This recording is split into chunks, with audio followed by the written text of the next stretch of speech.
Hello everyone, this is Wesley from All About Trading Card Games. Legend of the Five Rings has had a rich history of lore. Fantasy Flight Games has bought the rights to the game, and as of yet we are in the midst of a period where no cards are being released until the release of the Legend of the Five Rings living card game. I thought it would be a good idea to introduce everyone to the history and stories that this game has to offer. I want to start the first video off with the Crab Clan's role in Rokugan, its different families and their duties. The Crab Clan are the defenders of Rokugan. They keep the Shadowlands at bay and prevent them from invading the lands beyond the Great Kaiu Wall. They have done so for the past 1000 years.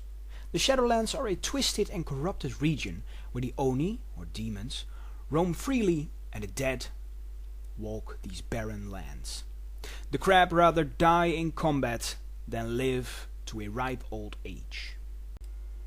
Knowledge, preparation, action. This is the creed of the clan. Each word symbolizes a family within the clan. All the families work together in ensuring the vile forces of darkness do not breach the wall.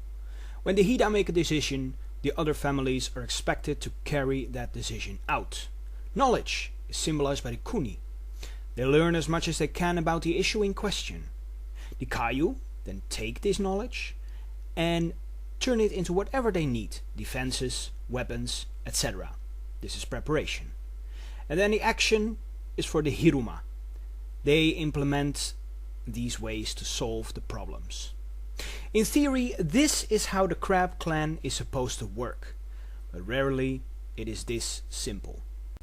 The Hida Family. I will not fail is the motto of the clan. The mon, or crest, of the Hida depicts a blue crab on a field of slate grey, clutching a tetsubo in its pincers. It stands for the family's strength as well as their duties as sentinels for the empire. The Hida represent the military might of the clan. They are the unquestionable leaders of the clan. They are hot-headed, impulsive, intimidating, and they shout when they speak. The Hida do not care what others think of them. It is this rough mindset that helps the Hida fulfill their duties to the empire. Because at the end of the day, it is the Hida who stand against the darkness. The Hida who hold Rokugan's southern border. The Hida who take the safety of Rokugan in their hands. The other families do not deny them their right to rule. The Hida give the other families in the clan enough autonomy to pursue their own interests, and allow them to advise the clan on matters they excel at. A Hida will listen with undivided attention to a Kuni daimyo speaking on matters of magic, and take that advice in consideration with their final verdict. Once the Hida have decided, however, the discussion is over.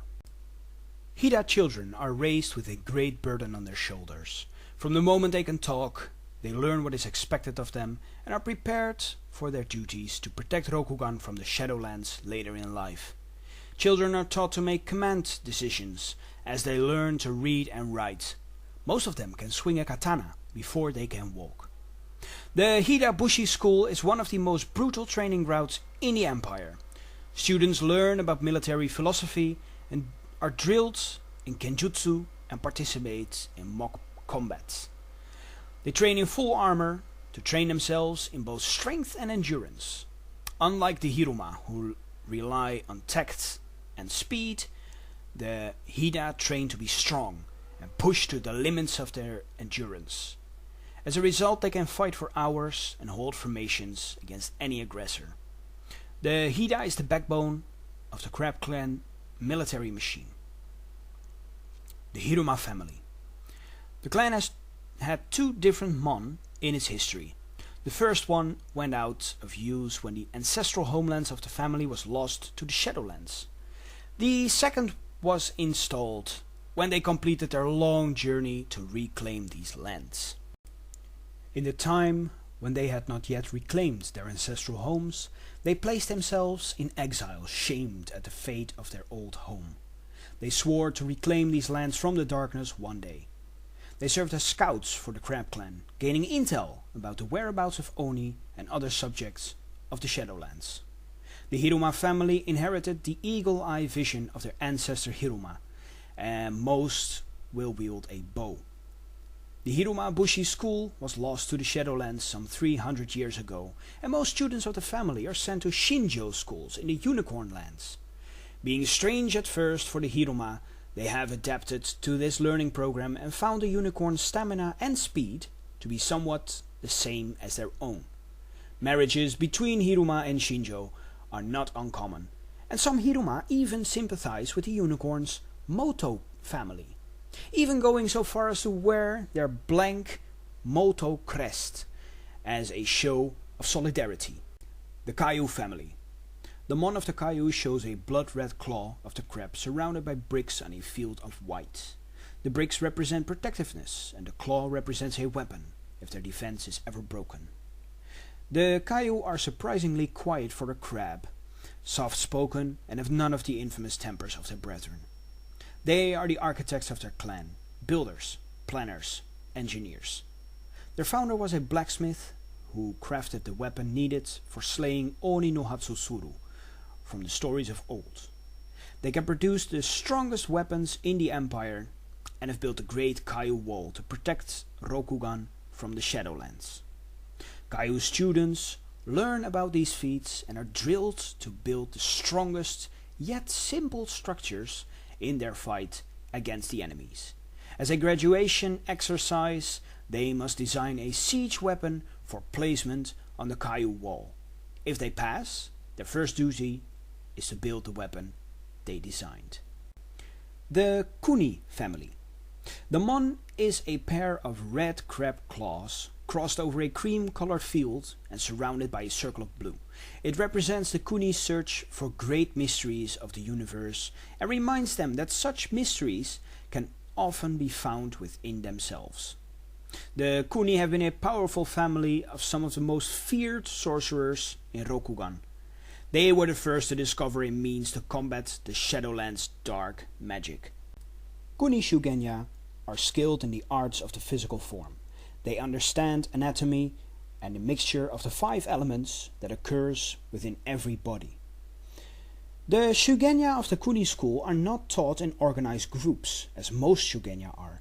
The actual school burned down centuries ago, its storehouse and knowledge scattered amongst hundreds of family members. If a student wishes to learn Kuni magic, she must seek out a single Shugenya, one who holds the knowledge they need and is willing to take on an apprentice. Each Kuni has a part of the family library in his or her care. The sum of Kuni knowledge is scattered among hundreds of family members who have been entrusted with their care by parents, mentors, and siblings. The system has its own set of advantages and disadvantages.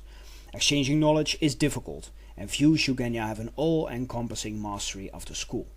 But at the same time, it is difficult to destroy any significant portion of the Kuni's learning. An enemy would have to work through a hefty percentage of Shugenya, distributed over a wide area.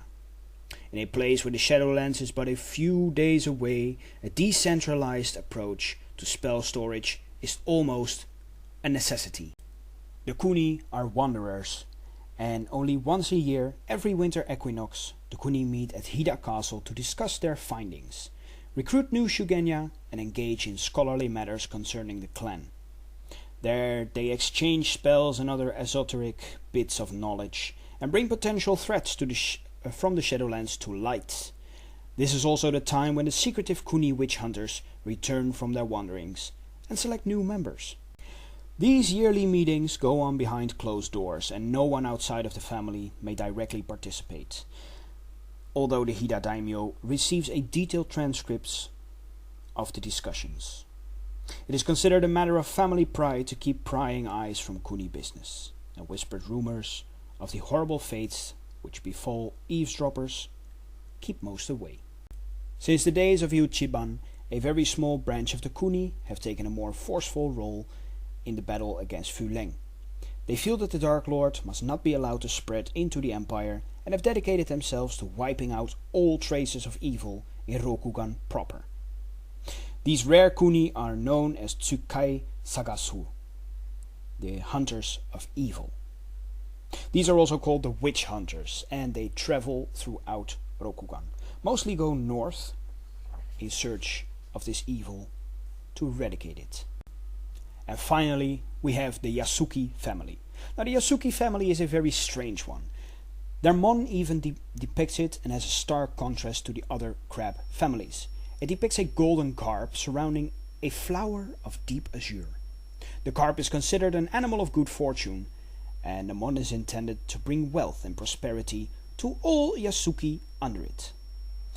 The Yasuki have been originally a crane clan family, but in the early days, about 700 years ago, they decided to split from the family. The crane clan family obstructed the Yasuki family in trading with the crab clan. They kept on trading,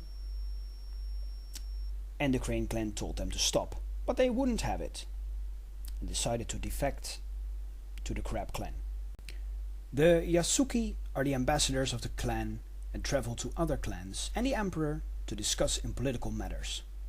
The crane clan, however, refuses to talk to the Yasuki as they still hold a grudge.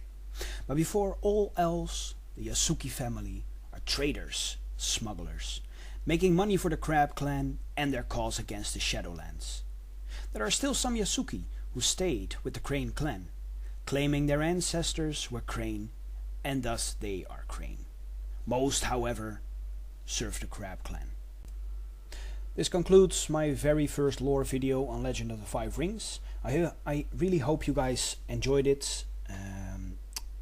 If there is a subject that you want to know more about, or something you've heard in the card game or the RPG and you want to know more about it, let me know and I'll see what kind of video I make next. Maybe another family video for another clan, or maybe a little bit more in depth into some characters of the crab clan or the families of the crab clan. Whatever you guys want. If I don't hear anything, I will just keep on continuing fleshing out the crab clan.